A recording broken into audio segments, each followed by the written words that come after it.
ओबीसीचा पहिला मोर्चा आज आपण कराडमध्ये काढलाय. संपूर्ण महाराष्ट्रभर ओबीसी जागा झालाय, देशभर ओबीसी जागा झालाय आणि आंदोलन करतोय. आता जातनिहाय जनगणना जर झाली नाही तर या जनगणनेवर आमचा पूर्णपणे बहिष्कार असेल. ही गोष्ट सगळ्यांनी आपल्या मेंदूमध्ये फील करा. ओबीसीच्या नोंदीसाठी जनगणनेसाठी जो दारात येईल त्याला आम्ही हकलून देऊ. जातनिहाय जनगणना होत असेल तरच जनगणना होईल, नाहीतर जनगणना होणार नाही.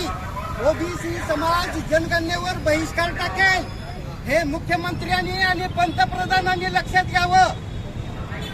60% समाजावर जर तुम्ही अन्याय करणार असाल तर हे आता इथून पुढे चालणार नाही. आतापर्यंत ओबीसी समाज झोपलेला होता, आता तो जागा झालाय आणि एससी एसटी ओबीसी मायनॉरिटी मध्ये आम्ही सगळे एक झालेलो आहोत. आता इथून पुढे पंतप्रधान कुणाला करायचं, महाराष्ट्राचा मुख्यमंत्री कुणाला करायचं हे आम्ही ओबीसी ठरवणार आहोत.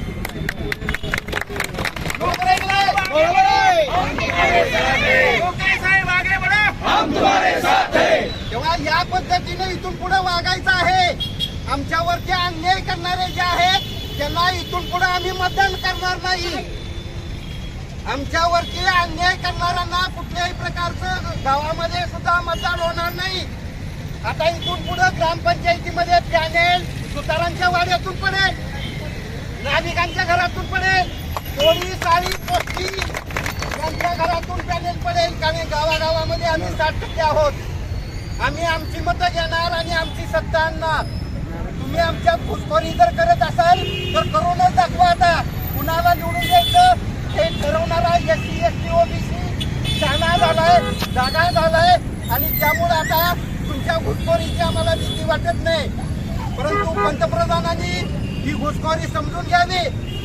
बनावट दाखले काढून सातारा जिल्हा परिषदेचं अध्यक्षपद सुद्धा तुम्ही चुकीच्या माणसाच्या चुकीच्या महिलाच्या हातामध्ये देता. केवढा मोठा अन्याय आहे हा अन्याय ओबीसीला सहन झालेला नाही. साताऱ्यातला ओबीसी पेटून उठलेला आहे.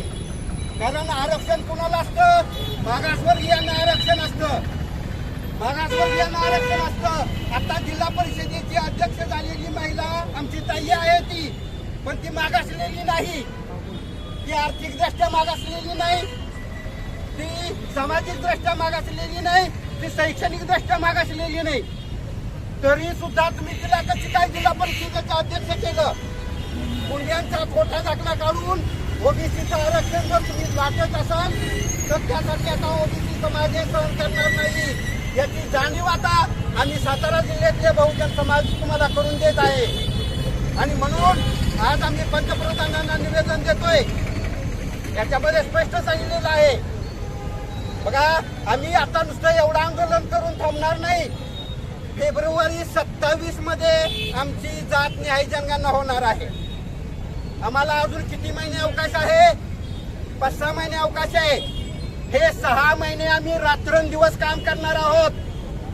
हे 6 महिने आम्ही रस्त्यावरतीच थांबणार आहोत. जातनिहाय जनगणना व्हावी यासाठी आंदोलनाच्या पाठीमागे आंदोलन. आमचं पुढचं जे आंदोलन आहे ते असं याच्यावरती निवेदन देण्यासाठी नसेल तर ते रस्ता अडवण्यासाठी असेल. रस्ता रोको आम्हाला करावा लागेल, रेल्वे रोको करावी लागेल, काय वाटेल ते आम्ही करू. परंतु जातनिहाय जनगणना होण्यासाठी आम्ही आता शांत राहणार नाही. हे पंतप्रधानांनी समजून घ्यावं. एवढ्यासाठी आजचा हा मोर्चा आहे. बंधूंनो, दिल्लीमध्ये सुद्धा विद्यार्थ्यांचं आंदोलन चालू आहे. किती प्रकारचे प्रत्येक वर्षी हे सरकार सत्तेवर आल्यापासून नीटचे सगळे पेपर फुटतायत. अरे पेपर फुटतायत, विद्यार्थी आत्महत्या करतायत, तरी सुद्धा शिक्षण मंत्री राजीनामा देत नाही. काय चाललंय? ही काय हुकुमशाही आहे का? आणि त्यामुळं दिल्लीमध्ये चालू असलेलं विद्यार्थ्यांचं जे आंदोलन आहे त्या आंदोलनाला आमचा पूर्णपणे पाठिंबा आहे.